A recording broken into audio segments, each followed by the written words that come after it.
Hi there, this is Maria Lupita, psychic medium, and today I just want to talk briefly about the subject and the importance of why it's necessary to calm the storm of our minds. That's a term that I used when we get so caught up into the frenzy of our mind that we begin to have anxious moments. So our thoughts is something that we really need to pay attention to. There's a world that is available to each and every one of us if we're just able to tune into it. That is a world where we have our angels and guides to assist us in our everyday life.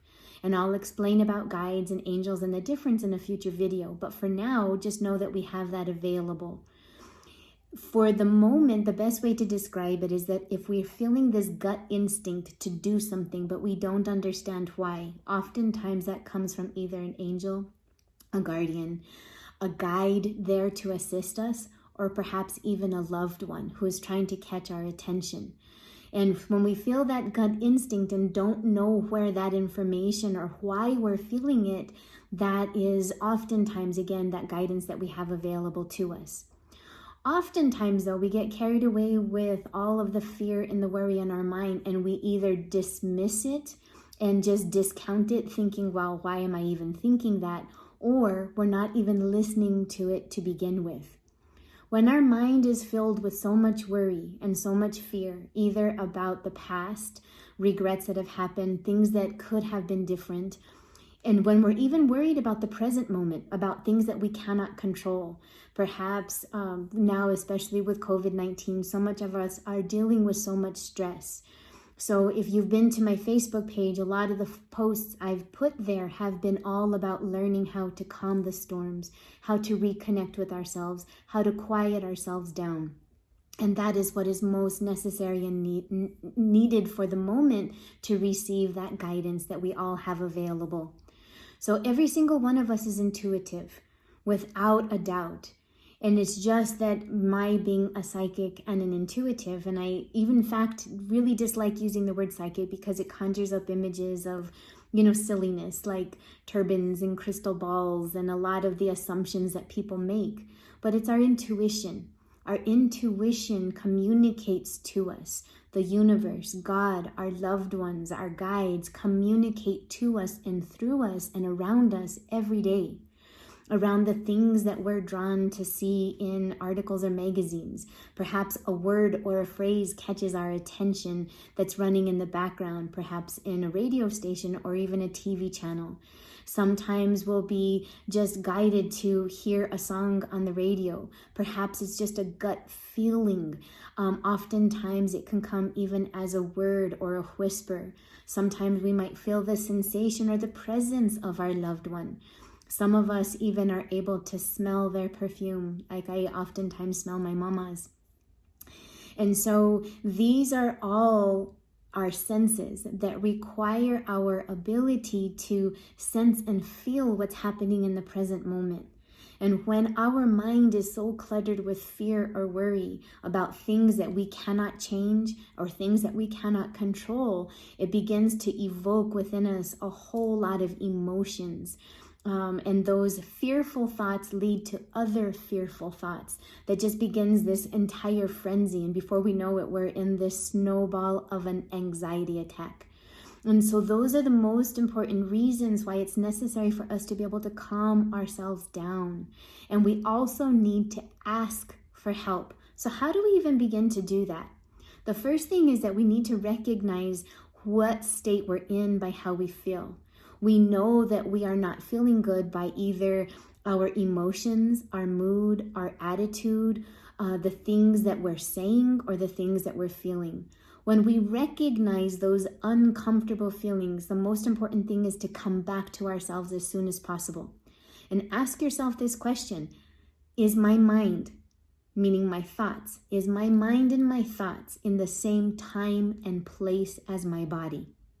So for example, I'm sitting in this comfortable home that I have with this beautiful little fire happening here behind me, keeping me warm, even though it's freezing and windy outside. But in my mind, I could be someplace entirely off in the distance.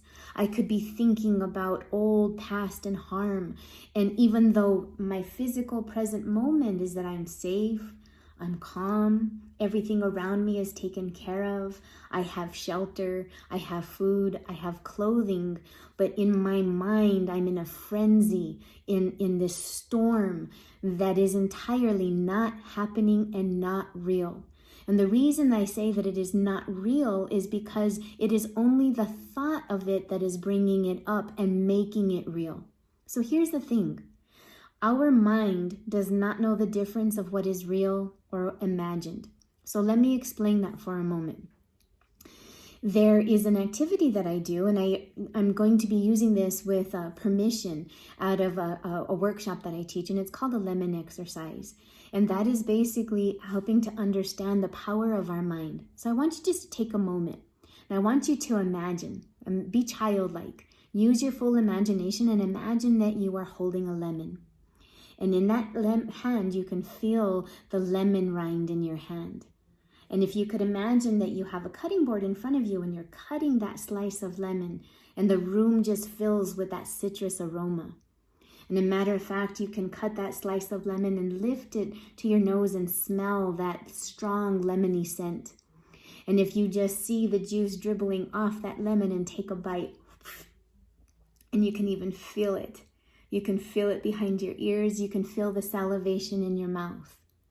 Now that is just 30 seconds of imagining a lemon, but yet your body responded as if it actually ate a slice of a lemon.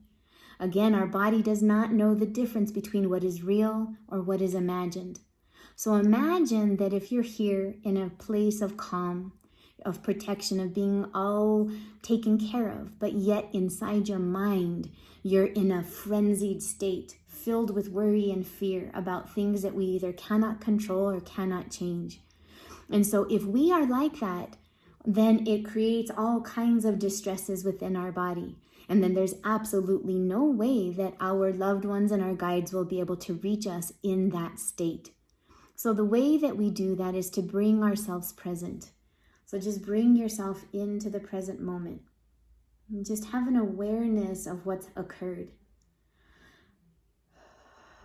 Just take a deep breath for a moment and just acknowledge that although I may be thinking these fearful thoughts again, it's okay. It's just there to show you something, there to guide you, there to teach you, or perhaps it's there to create this frenzied state within us. If it's something that you can control, and it's something that you are willing and wanting to work through, just listen to the guidance and follow through. If it is something that we cannot control, sometimes we have to get to the place of acceptance. And if it's an issue that we are dealing with, it's important that we reach out and get the support that we need in order to overcome that trial. So the most important thing is to understand that yes, life might be difficult and we have experienced losses and things are a little bit crazy, but it does not help us to go into that frenzied state in our mind. Our ability and our power to make change is by being able to stay present and calm. Our guides and our loved ones are there to give us their love and support, but through a state of calm. We have the left brain and we have the right brain, and these two need to communicate in balance with each other. One of them is an entirely intuitive state filled with emotion, sensing, and feeling, while the other is the analyzing mind, constantly deducing, analyzing, structuring, and figuring things out. It's that left side of the brain that oftentimes takes control and overruns our emotion side.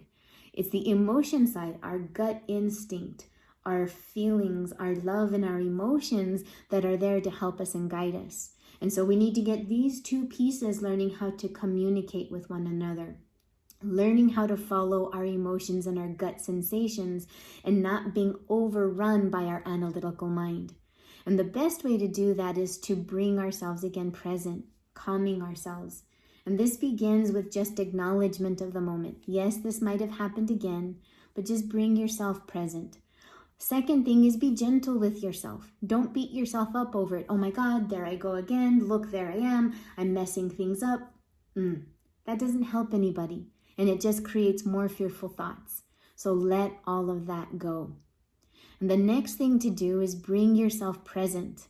Bring yourself present into your body. So feel the sensations of your body. So where are you sitting? What is the position that you're holding? Are you even, is your posture straight?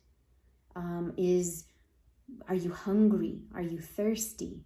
Are you feeling any pains in your body? Bring yourself into your body. The second thing is to also use your other senses to bring your awareness into your present moment. So what are you hearing around you? Are you listening to the rumbling of your stomach like I am? Do you hear a car in the distance? Do you hear the TV running in the background? What do you hear all around you? And notice that my eyes are closed, and I'm doing that because I'm really focusing on my inner world and paying attention rather than the visual distraction of it. So it allows you to tune in.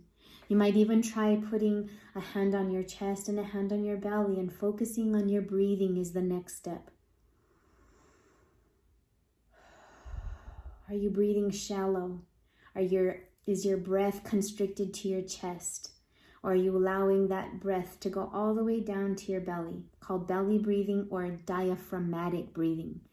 So by putting a hand on your chest, you can just recognize, what is the quality of my breath? Is it quick-paced and shallow, or is it deep and restful? So once you notice the state of your breathing, practice that deep sense of calm. Breathing in and out. And then lastly, another thing to do to bring yourself fully present into the room, after you've brought yourself first into your body, bring yourself into the awareness of the room. So what do you see around you? So in this moment, I would say name 5 things that you see within your visual area. So I would see a light, I see a phone, I see the fireplace behind me through the reflection, I see a door in front of me, I see my computer. And so that brings you fully present and into the room. And what that does is it disconnects our mind from whatever that other place and time that we were. So again, our mind does not know the difference of what is real or imagined. And it's necessary for us to be in the present. So back in the day, I never knew what that meant. Be in the here and now. Be present.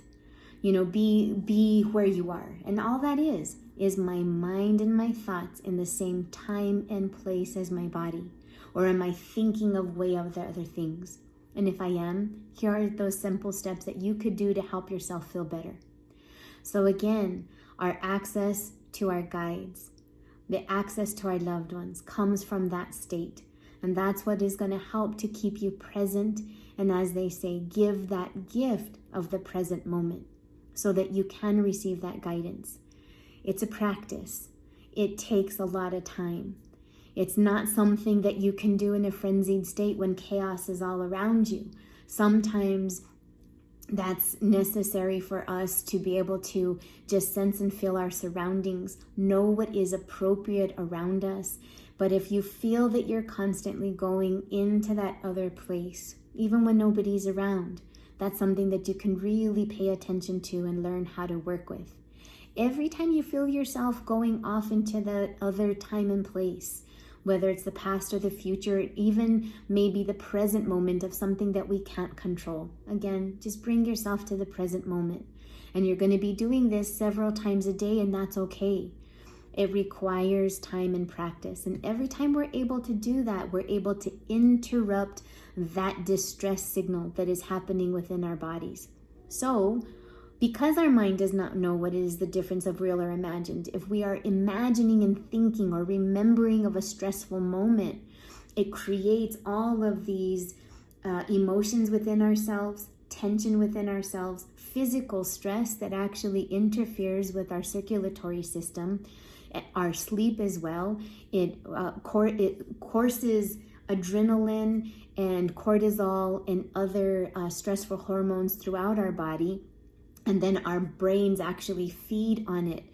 When we are used to operating with a certain chemical makeup within our system because of a stress state that we're in, it's like our body craves it.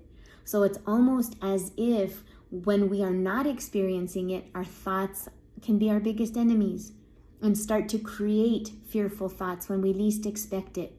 So pay attention to your thoughts. Pay attention to what you're thinking.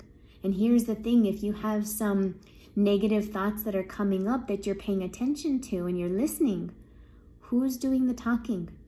So again, it requires that we're really able to learn the difference between that stressful state, the thoughts that are not ours, the thoughts that do not belong in this present moment, and bring yourself back. Your peace depends on it. If your loved ones are trying to reach you, they depend on it. If you're in a stressful state and undergoing a lot of stress, your body depends on it. So there's a lot of reasons why this could be of benefit to you. So I hope that you're able to receive some information from this video on how to do that and why it's important. And there's some future topics to talk about in the future. So thank you for your time. And I'll just leave you with this, is that if you just take a moment, just really tune in with yourself and just thank yourself for an opportunity to bring yourself back. Okay, thank you for your time. I look forward to sharing about future topics.